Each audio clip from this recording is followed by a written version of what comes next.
शौकत साहब के यहाँ बेटा हुआ, बीवी दीनदार घराने की थी। बीवी ने कहा कि बच्चे का एडमिशन एक बेहतरीन मदरसे में कराएंगे और बच्चे को आलिम बनवाएंगे। लेकिन शौकत साहब ने कहा नहीं, बच्चे का एडमिशन एक अंग्रेजी मीडियम स्कूल में करवाएंगे, बेहतरीन इंग्लिश मीडियम स्कूल में करवाएंगे और बच्चों को बेहतरीन सरकारी अफसर बनवाएंगे। शौकत साहब खुद भी एक सरकारी अफसर थे और अच्छे ओहदे पे थे, अच्छे दर्जे पे थे, मतलब बड़े अफसर थे वो, और दुनियावी तौर पे बेहतरीन जिंदगी गुजार रहे थे। कुछ साल के बाद दूसरा बेटा हुआ।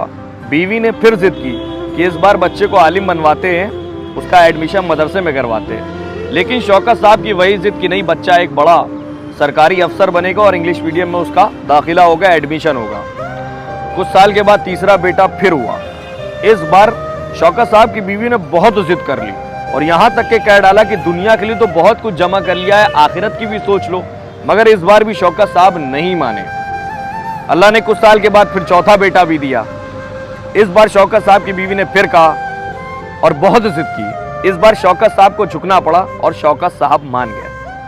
वक्त का पहिया घूमा, बच्चे बड़े हुए, बच्चों का एडमिशन हुआ। तीनों बड़े भाइयों का एडमिशन एक बेहतरीन इंग्लिश मीडियम स्कूल में हुआ और चौथे वाले भाई का एडमिशन एक अच्छे मदरसे में हुआ। अब शौकत साहब अपनी बीवी को वक्त वक्त पे ताना देते रहते थे कि तुम्हारा फैसला बहुत गलत है।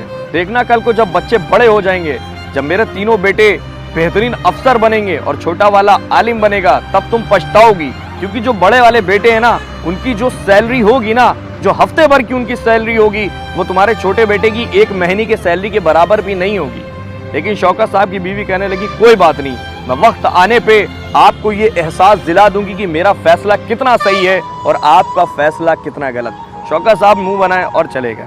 वक्त का पहिया घूमा, बच्चे बड़े हो गए, तीनों बेहतरीन अफसर बने, सरकारी अफसर, और छोटा वाला आलिम बना।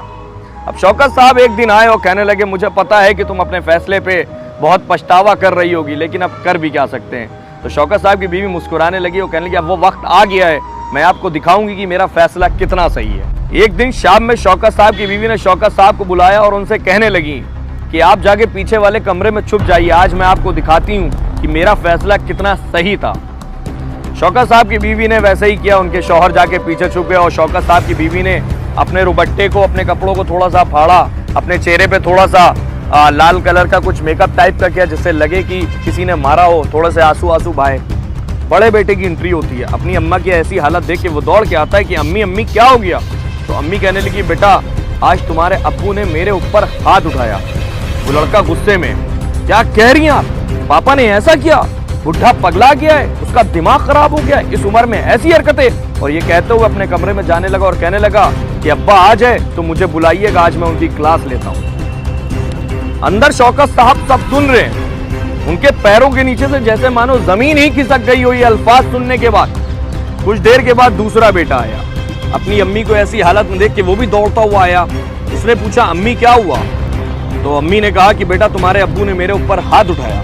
तो लड़का भी गुस्से में आग बबूला हो उठा और कहने लगा क्या कह रही हैं, पापा ने ऐसी हरकत की, यकीनन वो पागल हो गए, सटिया गए इस उम्र में, आप पे हाथ उठा रहे हैं, आज मैं उनकी खबर लूंगा, मैं अपने कमरे में जा रहा हूँ, जैसे ही वो आए मुझे बुलाइए। शौकत साहब के कान फटे जा रहे थे, उनकी आंखों से आंसू जारी हो चुके थे, उनके समझ में नहीं आ रहा था ये हो क्या रहा है। कुछ देर के बाद तीसरा बेटा आया। उसने अपनी अम्मी को ऐसी हालत में देखा, वो भी गुस्से में, उसने के भी यही अल्फाज और वो उसने भी यही कहा कि मैं कमरे में जा रहा हूँ, आज आ जाए अब्बा तो बताइए आज उनकी खैरियत नहीं है। अब कुछ देर के बाद चौथा बेटा आया जो आलिम था। उसने अपनी अम्मी को इस हालत में देखा और आया, अपनी अम्मी से कहने लगा अम्मी ये क्या हुआ आपको। तो अम्मी ने कहा बेटा तुम्हारे अब्बू ने मुझ पर हाथ उठाया और मुझे मारा। वो लड़का एक मिनट के लिए हैरान हुआ और कहने लगा नहीं अम्मी, नहीं अम्मी, पापा ऐसा नहीं कर सकते। मैं कैसे मान लूं कि पापा ने तुम्हारे ऊपर हाथ उठाया, मैं कैसे भूल जाऊं कि मैं छोटा था और तुम्हारी तबीयत खराब थी, पापा ने सबके कपड़े भी धोए, खाना भी बनाया, और याद है माँ तुमने ही मुझसे कहा था कि दुनिया की हर औरत को मेरे जैसा शौहर ही अल्लाह अता करे, तुम ये कैसे भूल गई।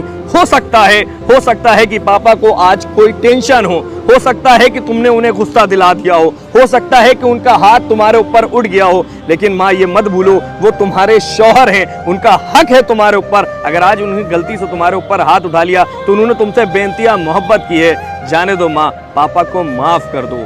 अंदर शौकत साहब सुन रहे थे, उनकी आंखों से आंसू जारी थे, वो समझ चुके थे कि तीनों बेटों की डिग्रियां फर्जी हैं, फालतू हैं, असली डिग्री तो इस आलिम के पास है, इस मदरसे वाले बच्चे के पास है। फिर शौकत साहब की बीवी खड़ी हुई और शौकत साहब को बुलाया उन्होंने और कहा कि शौकत साहब, अब आप बताइए कि मैं कितनी गलत हूं और आप कितने सही हैं। अब आप बताइए कि आपको मेरे फैसले पे शक था ना, बताइए मेरा फैसला सही है कि नहीं सही है। शौकत साहब की आंखों में आंसू थे, नजरें उनकी नीची थी और वो मान चुके थे कि वो गलत थे और उनकी बीवी सही थी।